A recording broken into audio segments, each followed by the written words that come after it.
दोस्तों आज का जो वीडियो का टॉपिक है वो है 8 क्लास के साइंस का 7 नंबर चैप्टर, जिसका नाम है सूक्ष्म जीवों का संसार या सूक्ष्मदर्शी द्वारा आंखों देखा।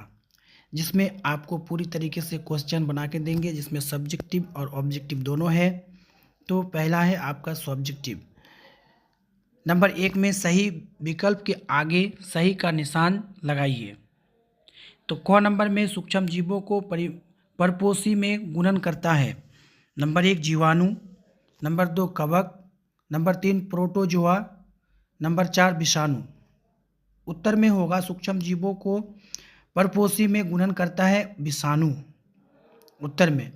ख नंबर में दूध को दही में बदलने वाला सूक्ष्म जीव है प्लेज्मोडियम, ईस्ट, सेवन, लैक्टोबैसिलस। यह है दूध को दही में बदलने वाला सूक्ष्म जीव है। उत्तर में आपको लैक्टोबैसिलस देना होगा। तो ये था आपका ख नंबर क्वेश्चन। अब इसके बाद आपको दूसरा क्वेश्चन आएगा जो आपको ऑब्जेक्टिव में दिखाएगा। नंबर ग में मलेरिया रोग का कारण है प्रोटोजोआ, विषाणु, जीवाणु, कवक। तो मलेरिया रोग का कारण है प्रोटोजोआ, आंसर में है। घ नंबर में चीनी को अल्कोहल में परिवर्तन करने वाला परकर्म है संदूषण, किण्वन, परिरक्षण, संक्रमण। तो चीनी को अल्कोहल में परिवर्तित करने वाला परकर्म है किण्वन। तो यहाँ पे देखिए उत्तर में किण्वन होगा। चलिए दूसरा क्वेश्चन। अंक नंबर में है पाव रोटी या इडली के फूलने का कारण है। नंबर 1 नमी, उष्णता, ईस्ट या जल। तो पाव रोटी या इडली के फूलने का कारण है ईस्ट। अब 2 नंबर क्वेश्चन में है रिक्त स्थानों की पूर्ति कीजिए। यहाँ पे आपको खाली जगह फिल करने के लिए कह रहा है। तो 1 नंबर में है विशेष यंत्र सूक्ष्मदर्शी, यहाँ सूक्ष्मदर्शी हो जाएगा, का उपयोग सूक्ष्म जीवों को देखने के लिए किया जाता है। नंबर 2 दलहनी पौधों की जड़ों में राइजोबियम जीवाणु रहता है। यहाँ पे आपको खाली जगह में राइजोबियम होगा। तो ये था आपका 2 नंबर क्वेश्चन, जो खाली जगह में आपको राइजोबियम जीवाणु रहता है। तो ये 2 नंबर क्वेश्चन में और भी आपको खाली जगह है, जो 3 नंबर में आपको दूसरी बार बताया जाता है कि आप इसे अच्छी तरीके से याद कर लीजिए। तो 3 नंबर में है पोलियो विषाणु के कारण होता है। यहाँ पे विषाणु हो जाएगा। नंबर 4 मलेरिया परजीवी का वाहक मादा एनोफिलीज मच्छर है। जो मलेरिया फैलता है उसका नाम है मादा एनोफिलीज। ये मच्छर आपको काटने से मलेरिया होता है। नंबर 5 सिरका का उत्पादन ईस्ट नामक सूक्ष्म जीव की सहायता से किया जाता है। जो आपको सिरका में मदद किया जाता है उस सूक्ष्म जीव का नाम है ईस्ट। अब नंबर 3 में निम्न पर सही या गलत का निशान लगाइए। यहाँ पे आपको रॉन्ग या राइट का चिन्ह लगाने बोलता है। नंबर 1 सूक्ष्म जीव केवल मिट्टी में मिलते हैं, नहीं, सूक्ष्म जीव का वर्गीकरण भी है। सूक्ष्म जीव कई प्रकार के होते हैं, केवल मिट्टी में नहीं मिलता है, ये गलत है।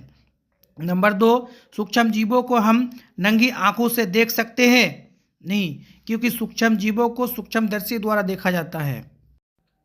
नंबर 3 डेंगू मादा मच्छर एडिस के काटने से होता है।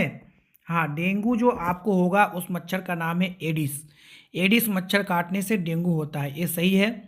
नंबर 4 मादा एनोफिलीज मच्छर मलेरिया परजीवी का वाहक है। हाँ, मलेरिया जो होता है वो मादा एनोफिलीज मच्छर को काटने से ही होता है। नंबर 5 ईस्ट एक सेवन है, नहीं, गलत है, ये सेवन नहीं है, ये सिरका में ईस्ट पाया जाता है। नंबर 6 चेचक के टीके की खोज एडवर्ड जेनर ने की थी। हाँ, ये चेचक जो होता है, चेचक के टीके का खोज एडवर्ड जेनर ने की थी, सही है। वायुमंडलीय नाइट्रोजन के स्थिरीकरण से मिट्टी की उर्वरता घटती है, नहीं, गलत है। वायुमंडल के नाइट्रोजन के स्थिरीकरण से मिट्टी की उर्वरता नहीं घटती है। नंबर 8 डाइफाइड विषाणु से होने वाला रोग है, नहीं, ये भी गलत है। ये डाइफाइड विषाणु से होने वाला रोग नहीं है, ये क्वेश्चन था आपका तीसरा नंबर, जो सही और गलत का चिन्ह बताने के लिए कहा गया था।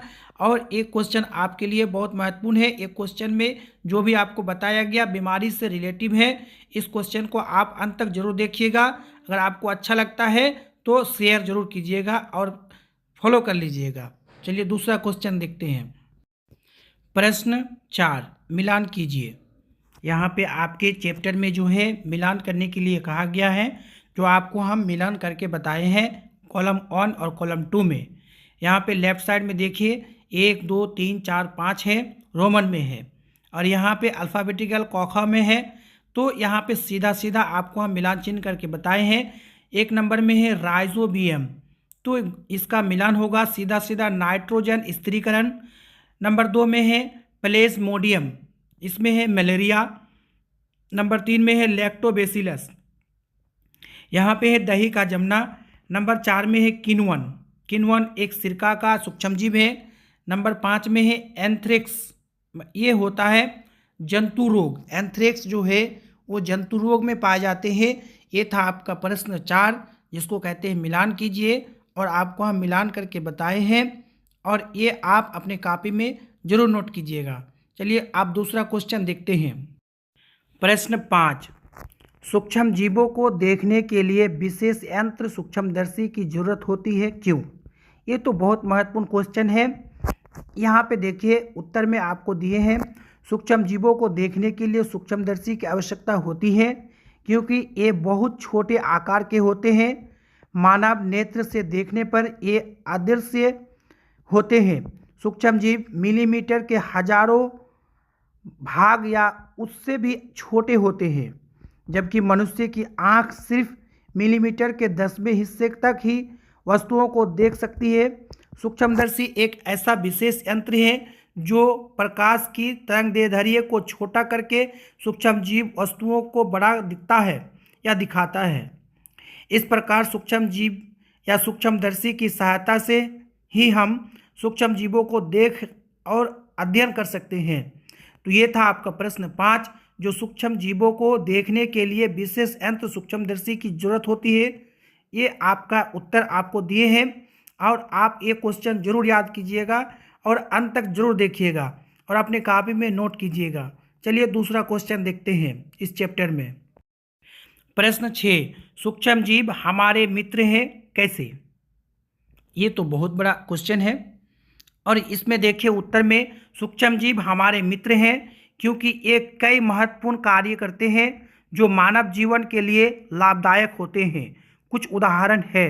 नंबर 1, दवाओं और वैक्सीन का निर्माण सूक्ष्म जीवों की सहायता से किया जाता है। नंबर 2, खमीर और एसिडोफिलस बैक्टीरिया खाद्य उत्पादन में उपयोगी है। नंबर 3, जैव उर्वरक और जैव कीटनाशक से सूक्ष्मजीव शामिल होते हैं जो कृषि के लिए लाभकारी है।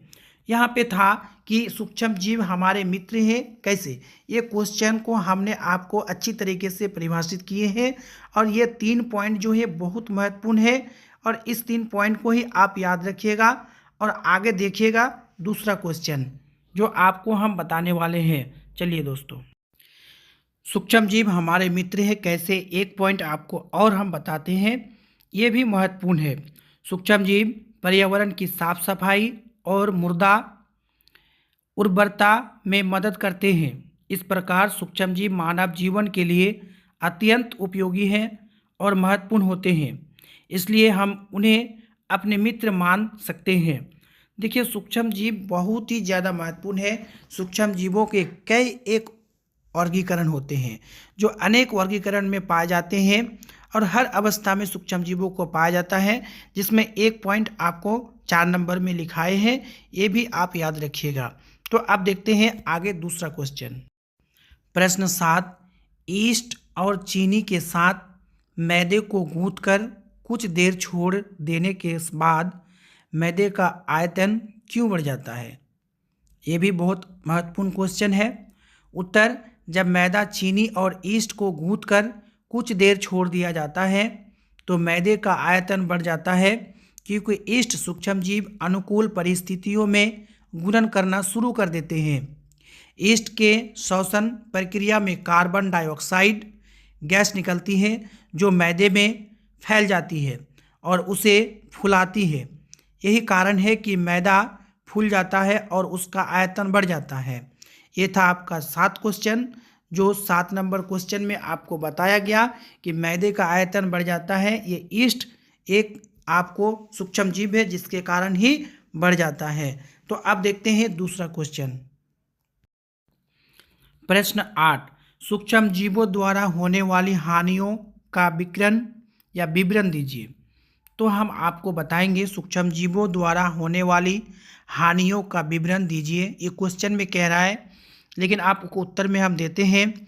सभी सूक्ष्म जीव लाभदायक नहीं होते हैं।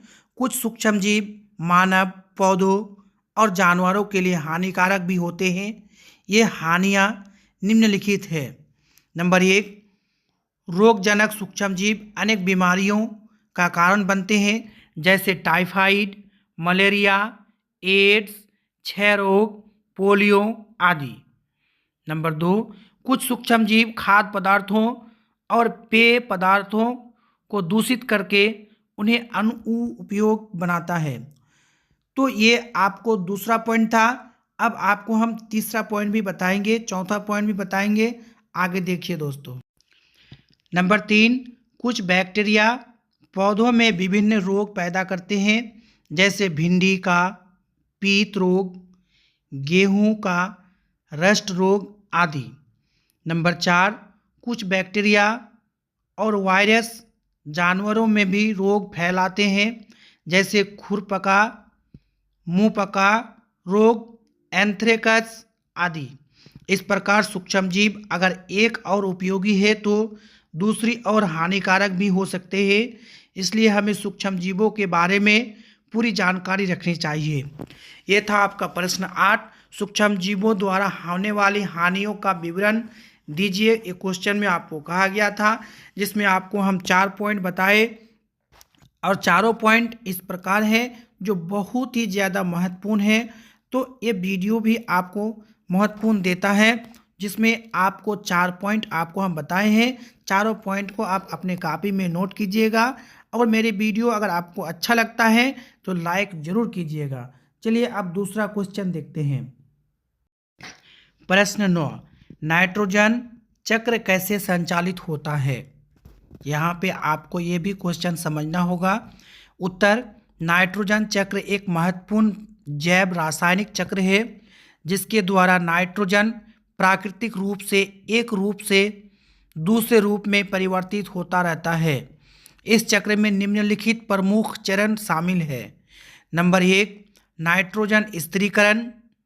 कुछ विशेष जीवाणु वायुमंडलीय नाइट्रोजन, जिसको हम N2 से दर्शाते हैं, को बाइंड करके उसे अमोनिया NH3 में परिवर्तित करते हैं। यह प्रक्रिया नाइट्रोजन स्थिरीकरण कहलाती है।